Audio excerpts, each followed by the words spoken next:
شال سنبھالتی زینے کی طرف بڑھ گئی۔ یہ شاید ڈوپامائن کا ہی اثر ہے۔ اپنے جملے کے لیے اس نے اسے ہی دوشی ٹھہرایا۔ کسی کے لیے خاص ہونے کا خاص احساس بڑا اچھا لگ رہا تھا۔ اسیر بھی مسکراتے ہوئے اس کے پیچھے چل پڑا۔ گھر پہنچ کر بستر پر جانے سے پہلے وہ آئینے کے سامنے ٹھہر گئی۔ اب واقعی اتنی خوبصورت ہیں یا مجھے لگنے لگی ہیں؟ دل کو گدگدانے والا انوکھا اچھوتا احساس تھا۔ اس پر 16واں برس بھی ویسا ہی گزرا تھا جیسا چھٹا اور 26واں سال تھا۔ اداس پر، آزار، تنہا، اذیت بھرا، آنسوؤں میں ڈوبا۔ اسکول کالج بھی بوجھ کی طرح اس نے مکمل کیے تھے۔ اس کے لیے سب کچھ ہی بوجھ تھا، سانس لینا، زندہ رہنا، روز ہاتھ پیر ہلانا، اور وہ یہ بوجھ پوری دیانتداری اور ذمہ داری سے اٹھاتی تھی کہ اس قید بامشقت میں کوتاہی اور سستی اس کے لیے گناہ تھی۔ اس کے اندر اس قید سے آزاد ہونے کی خواہش کبھی نہیں جاگتی تھی، مگر اب کوئی اسے دوسری نہج پر لے جانے میں کامیاب ہوا تھا۔ اس کی محبوس دنیا کی دیوار میں کسی کی موجودگی اور اس کے الفاظ ایک دریچہ تراش گئے تھے۔ اس نے جانا تھا کہ اس زندان کے باہر بھی ایک دنیا ہے اور وہ دلکش ہے۔ اندر کی محفل میں وہ پہلی بار پچھلی کتار سے آشنا ہوئی تھی۔ وہاں ستائش کی خوشی سے لے کر چاہے جانے کی آرزو اور ایک سامع اور ساتھی کی چاہت نے اپنی موجودگی کا احساس کرایا تھا۔ اب تک پہلی کتار میں نمایاں اداسی، اذیت، پچھتاوے، کاش اور قصور کے درمیان محبت، خواب اور خواہش نے خود کو آشکارا کیا تھا۔ پہلی بار ملے التفات، کسی کی آنکھوں میں اپنا عکس، کسی کی سحر انگیز باتیں اور ایک مہربان قربت، اس کی دنیا بدل رہی تھی۔ کچھ اچھا ہو رہا تھا اور اس پر پہلی بار اسے ندامت نہیں تھی۔ میں نہیں پوچھوں گا میں کیسا لگتا ہوں۔ اسے تصور کرنے کے لیے اس نے آنکھیں بند کیں اور پہلی تصویر وہی تھی جب اس نے پہلی بار اسے ہاجرہ کے بازو میں بینچ پر دیکھا تھا۔ یادداشت میں رقم اس تصویر پر اسے حیرانی ہوئی، اور پھر کچھ دیر بند رہی آنکھوں نے واضح کیا کہ پہلا نقش ہی نہیں، اس کے اندر اس اجنبی مسیحا کے سارے نقوش پورے جزیات کے ساتھ محسوس تھے۔ آج وہ بستر پر لیٹی تو کمرے کی دیواروں سے وحشت اور افسردگی کی بجائے کچھ رنگ برنگے سانس لیتے خواب جھانک رہے تھے۔ ناقابل تسخیر لگنے والی فصیل علم پر کسی نے محبت کی کمند ڈال دی تھی۔ اس کے چند جملوں کا اثر تھا کہ اب وہ اس کی سمت دیکھنے سے کترانے لگی تھی، پھر بھی طواف کرتی نظریں اور ان کی سرگوشیوں سے انجان نہیں تھی۔ جانے اس طرف یہ تغیر کب سے رونما ہوا تھا، مگر صاحبہ کو اس کی خبر اب ہوئی تھی۔ آپی نے اس کی کھنکتی آواز سے جانا، یا شاید اس کے مزاج اور گفتگو میں شگفتگی اور ظرافت کی آمیزش انہیں باخبر کر گئی، اور انہوں نے اس کی وجہ دریافت کی۔ اسیر نے انہیں بتا دیا۔ اب انہیں اس لڑکی سے ملنے کی جلدی تھی جس نے اسیر کو اسیر کیا تھا۔ وہ وہاں آنا چاہ رہی تھی، مگر اس سے پہلے اسے عبدالخالق سے بات کرنا ضروری لگا۔ اس کا مدعا سن کر کتنی دیر انہوں نے کچھ نہیں کہا۔ اسیر کو بات کرنے سے پہلے یا بات کرتے وقت ڈر نہیں لگا، مگر اب ان کی چپ اسے ہلا رہی تھی۔ میری بچی عام لڑکیوں سے نہیں، اس نے اب تک بہت مشکل زندگی گزاری ہے۔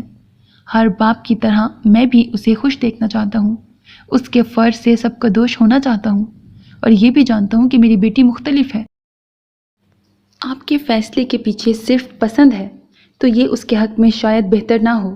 ہاں، ہمارے حالات، گھر کا ماحول، اس کی ذہنی کیفیت، اس کی خاموشی اور درد کو سمجھنے کے بعد آپ نے یہ طے کیا ہے تو میں اس فیصلے سے خوش ہوں، لیکن آخری فیصلہ اب بھی صاحبہ کا ہوگا۔ خوشگوار اور مطمئن زندگی کے لیے صاحبہ کا دل سے راضی ہونا ضروری تھا۔ عبدالخالق کو یہ رشتہ بیٹی کے لیے کسی نعمت سے کم نہیں لگا تھا، اور صاحبہ سے بات کرتے ہوئے انہوں نے اسے سوچنے کا وقت دیا۔ اس کے چپ چاپ سن لینے اور فوراً انکار نہ کرنے پر انہیں اس کی طرف سے مثبت جواب کی امید بندھ گئی تھی۔ آج اتوار تھا، پھر بھی وہ صبح صبح ہسپتال گیا تھا۔ پچھلے دن ہوئی کریٹیکل سرجری کے مریض کو دیکھنا ضروری تھا۔ کھانے کے بعد ہاجرہ اور عبدالخالق کمرے میں چلے گئے تھے۔ وہ کھانے کی میز پر اخبار پھیلائے اپنے خیالوں میں اس قدر گم تھی کہ اسیر کی واپسی کا بھی پتہ نہیں چلا۔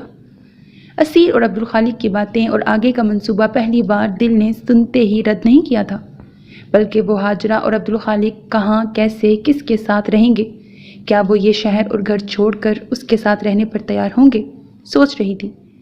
اتنا تو اسے اندازہ تھا اسیر یہاں کے اسپتال میں عارضی طور پر ہے اور اس چھوٹے سے شہر کو وہ اپنا مستقل ٹھکانہ نہیں بنائے گا۔ کیا سوچ رہی ہیں؟ اسیر کی آواز پر وہ بری طرح چونکی۔ وہ جانے کب سے صوفے پر بیٹھا تھا۔ کچھ نہیں، اس نے پھر اخبار پر چہرہ جھکا لیا۔ میں نے آپ سے اجازت لیے بنا انکل سے بات کر لی، آپ نے مائنڈ تو نہیں کیا؟ وہ واقعی سنجیدہ سوال تھا یا وہ دل لگی کے موڈ میں تھا؟ صاحبہ پرکھنے کے لیے اسے دیکھنے کی جسارت نہ کر سکی۔ اگر آپ اسی کے متعلق سوچ رہی ہیں تو مجھ سے ڈسکس کر سکتی ہیں۔ اس کے ملائم لہجے پر اس نے گردن گھمائی۔ وہ بہت اچھا طبیب ہی نہیں، ایک ماہر نماز بھی تھا۔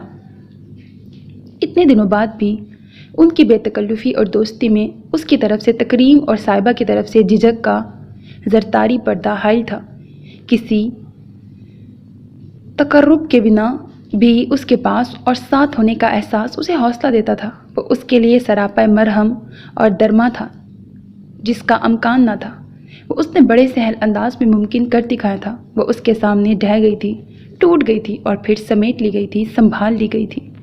اس نے کہیں کسی کا قول پڑھا تھا، محبت یہ ہے کہ کوئی روح کے زخموں تک رسائی حاصل کر لے اور پھر انہیں چوم لے۔ اسیر کی محبت ایسی ہی تھی۔ بلند آواز میں سوچیں تو میں بھی سن لوں۔ اس نے یک ٹک اسے دیکھتی صاحبہ کا ارتکاز توڑا۔ اسی وقت حاجرہ کے کمرے سے کچھ گرنے کی زوردار آواز آئی۔ صاحبہ ادھر دوڑی، اس کے پیچھے اسیر بھی اٹھا۔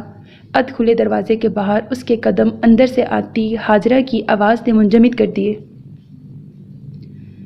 اس نے پہلے بھی میرا صوبان چھین لیا تھا، گم کر دیا تھا، اور اب پھر مجھ سے میرا بیٹا چھیننا چاہ رہی ہے۔ کیوں؟ میں نے اسے اپنی کوکھ سے جنم دیا تھا، کیوں؟ اسے پیدا کرنے کی سزا ہی بھگت رہی ہوں میں۔ مجھے سکون سے جینے دے گی نہ مرنے دے گی یہ لڑکی؟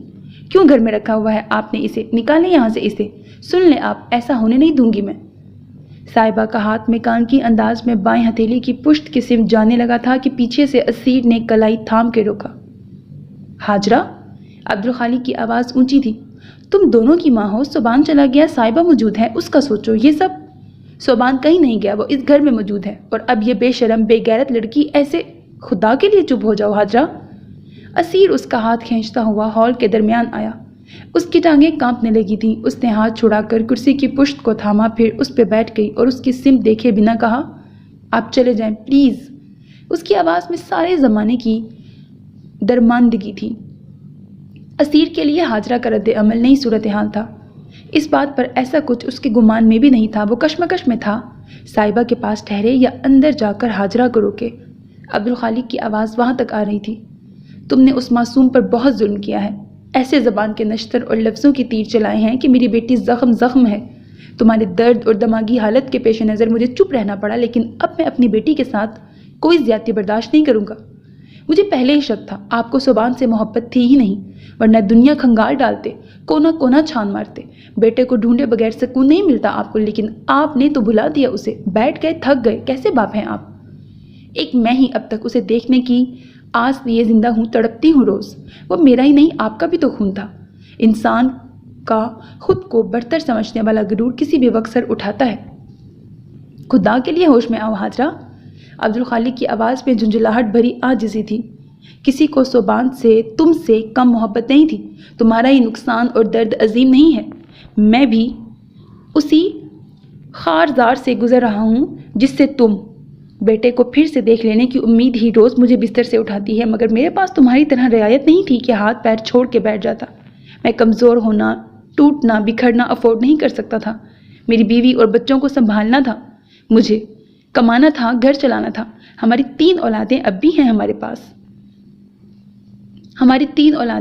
ہمارے پاس تھیں۔ ان کی حفاظت کفالت کا ذمہ دار میں تھا۔ تم نے نہ صرف میرا ساتھ چھوڑ دیا بلکہ بچوں سے ماں بھی چھین لی۔ ایک بیٹا کھو کر میں نے باقیوں کی اہمیت سمجھی، انہیں آرام دلے، محفوظ اور خوش رکھنے کی کوشش پہلے سے زیادہ کی، انہیں ان کی مرضی اور خواہشیں پوری کرنے سے روکا نہ ٹوکا۔ اس سانحے کے اثرات سے بچنے کے لیے وہ جو کرنا چاہتے تھے انہیں کرنے دیا۔ جو چھین گیا تھا اس کا سوگ مناتے ہوئے جو پاس ہیں انہیں فراموش کرنا، نظر انداز کرنا کہاں کی دانشمندی ہے؟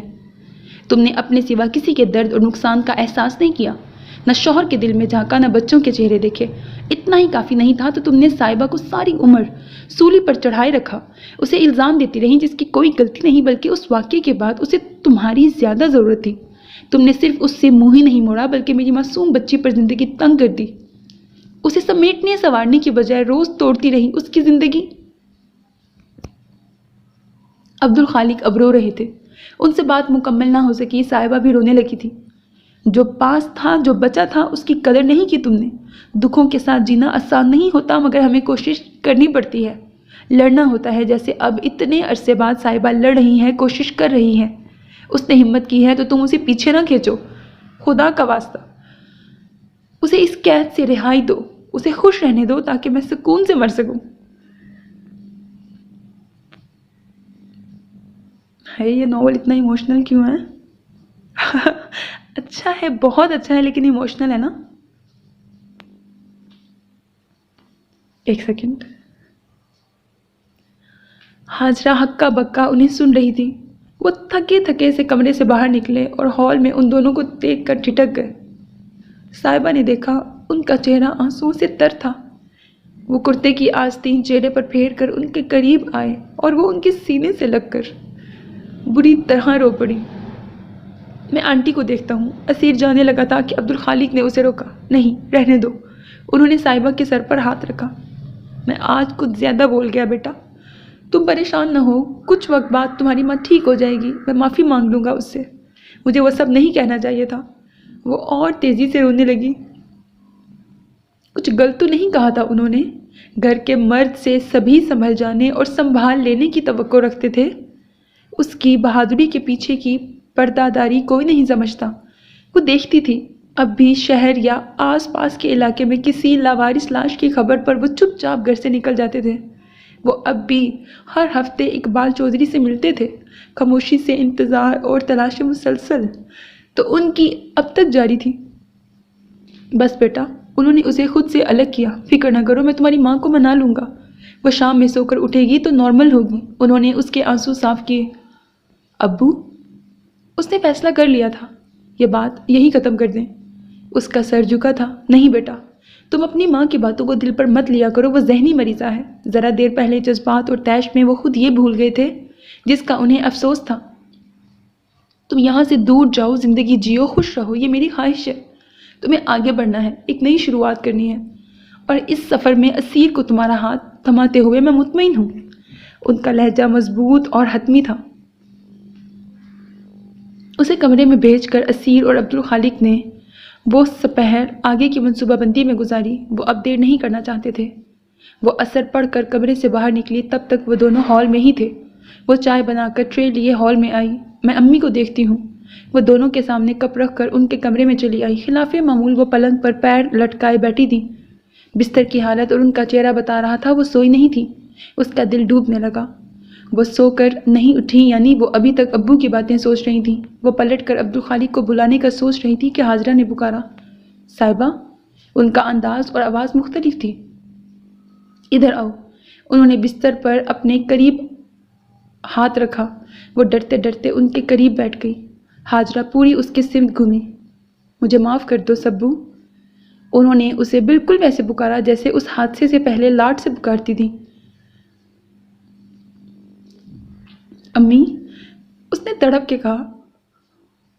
اس پر گھبراہٹ سوار ہونے لگی۔ وہ ماں کے لیے اتنی محتاط اور خوف زدہ رہتی تھی کہ ان کا یہ نیا روپ بھی اسے کسی طوفان کا پیش خیمہ لگ رہا تھا۔ میرے 3 بچے اور ہیں، میں یہ بھول گئی تھی۔ تمہارے ابو نے ٹھیک کہا، مگر بہت دیر سے کہا۔ میں نے بہت تنگ دلی اور بزدلی کا مظاہرہ کیا، سنبھلنے کی کوشش ہی نہیں کی، باقیوں کا سوچا ہی نہیں، تمہیں محروم رکھا، جلی کٹی سناتی رہی۔ اب تو تلافی کا وقت بھی نہیں، میں پھر ہوش میں بیگانہ ہو جاؤں، اس سے پہلے مجھے کہنے دو۔ انہوں نے ساکت بیٹھی صاحبہ کا چہرہ ہاتھوں میں لیا۔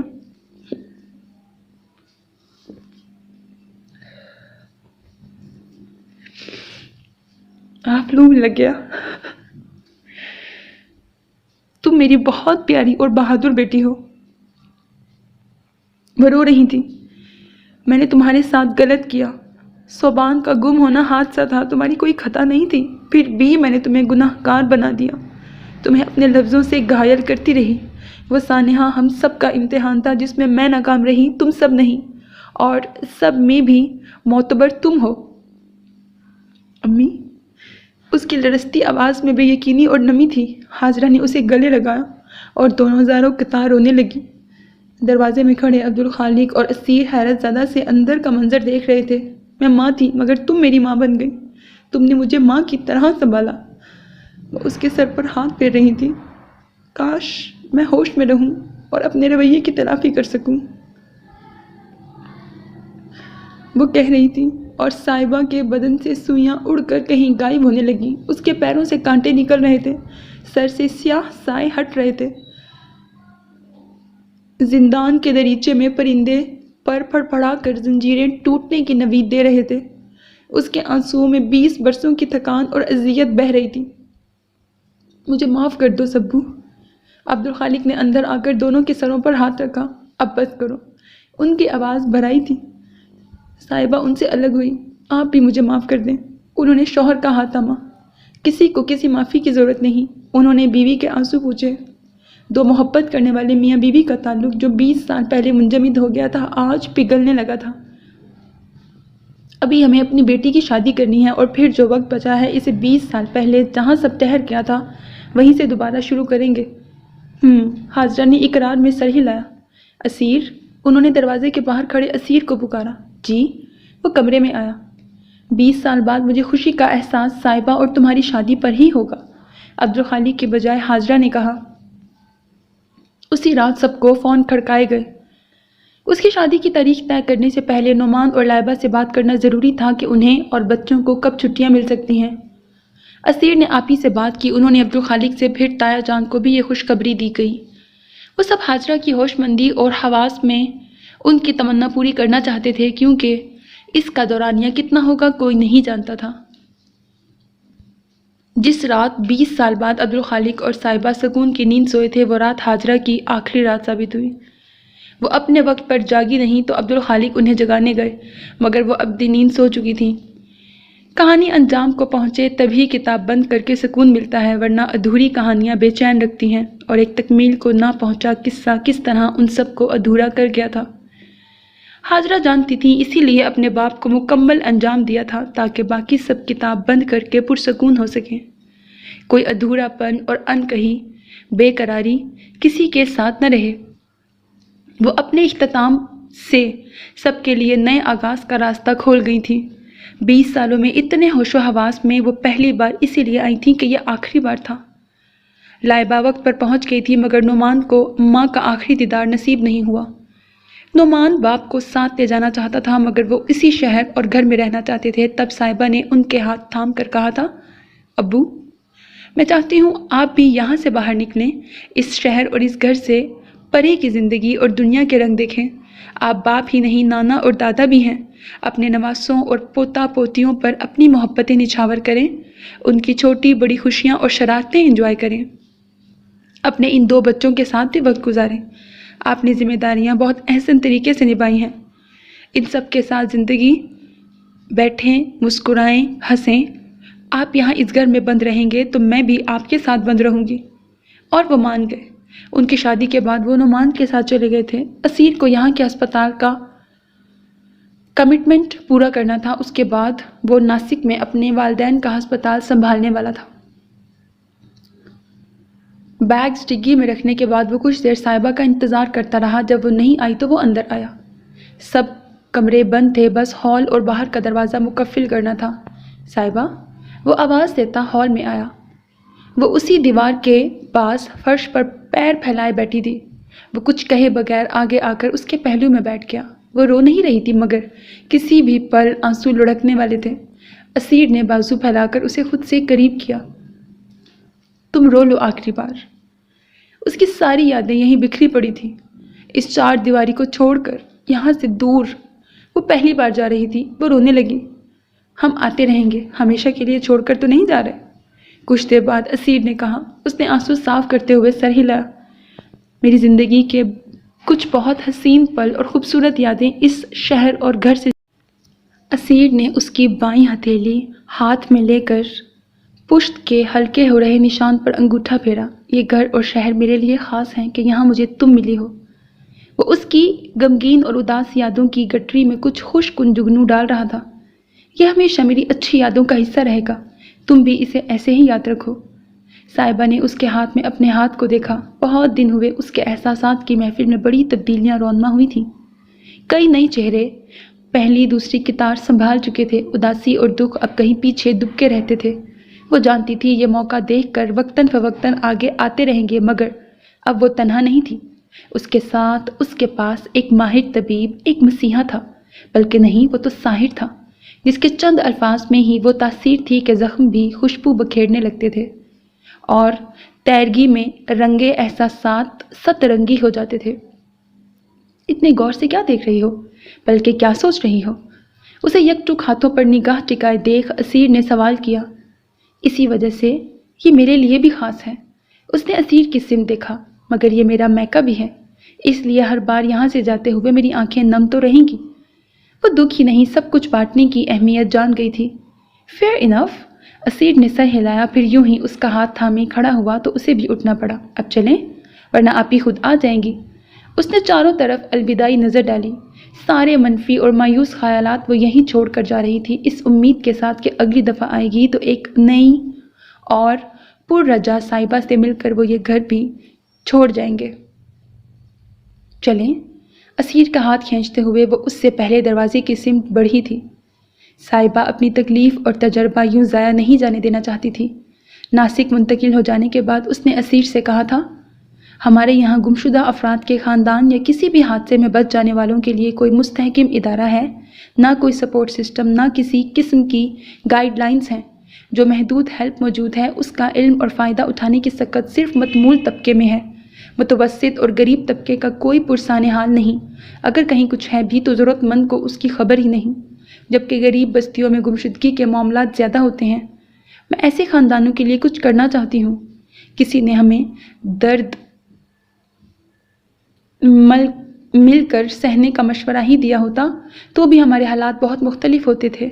اس لیے میں کوئی چھوٹی سی شروعات، معمولی سی مدد ہی صحیح، لیکن مجھے اپنے جیسے پیچھے رہ جانے والوں کے لیے کچھ کرنا ہے۔ اور اسیر نے وعدہ کیا تھا وہ اس میں اس کی پوری مدد کرے گا۔ اس معاملے میں آپی بھی اس کے ساتھ تھیں۔ کئی مہینوں کی ریسرچ اور محنت کے بعد اب اس کی ایک NGO تھی جو پیچھے رہ جانے والوں کے لیے کام کرتا تھا۔ ان خاندانوں کے ساتھ کام کرتے ہوئے وہ آہستہ آہستہ ایسے بچوں کی تلاش میں بھی انوالو ہو گئی تھی۔ 20-21 سال میں حالات بہت بدل گئے تھے۔ گمشدہ افراد کی تلاش کے لیے الگ محکمہ تھا، جن کا طریقہ کار اور نیٹ ورک بھی پہلے سے بہتر تھا۔ اقبال چودھری بھی اس کے NGO کے ساتھ رضاکارانہ طور پر کام کرتے تھے۔ عبدالخالق چند ماہ بعد کچھ وقت کے لیے واپس آئے تو وہ بھی کچھ دن کے لیے ان کے پاس آئی تھی، جب ایک دن اقبال چودھری کے فون نے ان کی دنیا بدل دی۔ صوبان مل کیا ہے عبدالخالق؟ ان کی آواز کا جوش اور خوشی اپنی اولاد مل جانے جیسی تھی۔ کیا؟ انہیں اپنے کانوں پر یقین نہیں آ رہا تھا، مگر یہ معجزہ رونما ہو چکا تھا۔ اقبال چودھری کی ہمیشہ اور ہر جگہ صوبان کی تصویریں دینے اور چھوڑنے کی عادت رنگ لائی تھی۔ کسی خاتون نے صوبان کی تصویر پہچان لی تھی جو جوانی میں لوگوں کے گھروں میں کام کیا کرتی تھی۔ وہ بچہ 20-21 سال قبل اس کے گمشدہ ہونے والے سال ہی ایک کرسچن جوڑے کے گھر آیا تھا۔ انہوں نے اس بچے کے متعلق کہا تھا کہ اپنے کسی غریب رشتہ دار کا بچہ گود لیا ہے۔ بہت ساری ضابطے کی کارروائیوں کے بعد وہ ان کے سامنے تھا۔ انہوں نے سب سے پہلے اس کی کوہنی پر وہ زخم کا نشان دیکھا تھا جو بچپن میں جلنے سے بچ گیا تھا۔ تقریباً 27 سال کا وہ دبلا پتلا نوجوان عبدالخالق کی جوانی کا عکس تھا، مگر کنفیوزڈ اور ڈرا ڈرا سا، جسے وہ ساری دنیا میں تلاش کر رہے تھے۔ وہ ان کے بہت قریب تھا۔ مزید تحقیق اور مجرم جوڑے کے اقبال جرم سے صاف ہوا کہ اسے پاس کے شہر کے ایک عیسائی میاں بیوی نے اغوا کیا تھا۔ پہلے 1.5 سال تک اسے بڑے پیار سے گھر تک ہی محدود رکھا کہ وہ کہیں بھاگ نہ جائے یا کسی کو اصلیت نہ بتا دے۔ وہ مالی طور پر خوشحال مگر بے اولاد تھے۔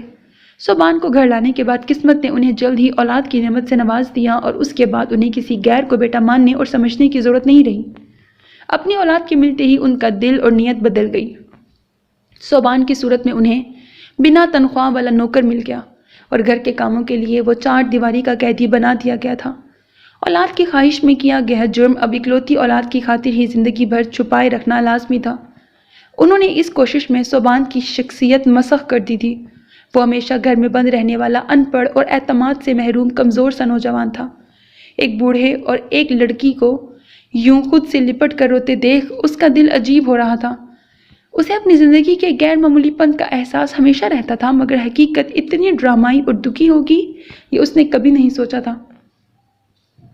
ہاجرہ کی دیوانگی یوں ہی نہیں تھی۔ صوبان کے ذہن میں صرف ماں اور مکان کی دھندلی یادیں تھیں، ان کے علاوہ اسے کوئی اور یاد نہ تھا۔ اس یاد کے سہارے اس نے مان لیا تھا کہ اس کی صرف ماں تھی اور وہ کسی وجہ سے دور ہو کر خود ہی بھٹک گیا تھا۔ اس کی ایک ہی خواہش تھی کہ وہ کبھی تو اپنی ماں سے مل سکے۔ جب وہ ہاجرہ کی تصویر دیکھ کر پھوٹ پھوٹ کر رویا تو سب کے دل میں ایک ہی کاش تھا کہ ہاجرہ یہ دیکھ پاتی۔ نعمان اور لائبہ بھی آئے تھے۔ وہ ان کے لیے بھائی اور بیٹا تھا، لیکن اس کے لیے وہ سب اجنبی تھے۔ اجنبیت اور دوری کے باوجود خون اور دل کے رشتوں نے بہت کچھ آسان کر دیا تھا۔ کار سے ٹیک لگائے وہ بھیگی آنکھوں سے قبرستان کے احاطے کی سلاخوں کے پار کا منظر دیکھ رہی تھی، جہاں ہاجرہ کی قبر پر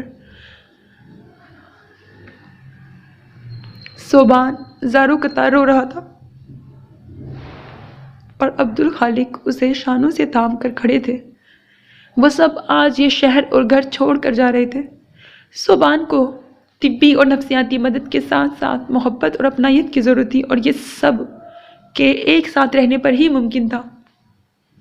کاش امی تھوڑا اور انتظار کر لیتی، اس نے آنسو صاف کرتے ہوئے کہا۔ اصل زندگی میں ایسی پرفیکٹ اینڈنگ نہیں ہوتی ہے۔ اسیر نے صوبان اور عبدالخالق کو دیکھتے ہوئے ہی اس کے پیچھے بازو پھیلایا۔ مگر صوبان کے لیے مجھے پرفیکٹ اینڈنگ لکھنی ہے صاحبہ۔ اسیر نے گردن اس کی سمت گھمائی۔ صوبان کو ابھی اپنی شخصی، مذہبی، خاندانی ہر پہچان تلاش کرنی ہے۔ اسے اپنانا ہے۔ وہ بہت ٹوٹا پھوٹا ہے، اسے اپنے پیروں پر کھڑے ہونے میں ہی بہت وقت لگے گا۔ اس کے لیے یہ سفر نہایت مشکل ہے، اور پھر اب تک جس کی زندگی امپرفیکشن کی مثال رہی ہو، اس سے کسی بھی معاملے میں پرفیکشن کی امید لگانا زیادتی ہوگی۔ لیکن میں اس سے امید نہیں رکھ رہی، خود سے کہہ رہی ہوں۔ آپ یہ سمجھیں اسے صرف آنٹی یاد تھی اور کوئی نہیں، اور اب وہ ہی نہیں ہے۔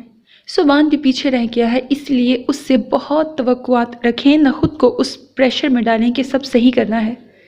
اس کے ذہن میں صوبان بھی پیچھے رہ گیا ہے، اٹک گیا تھا۔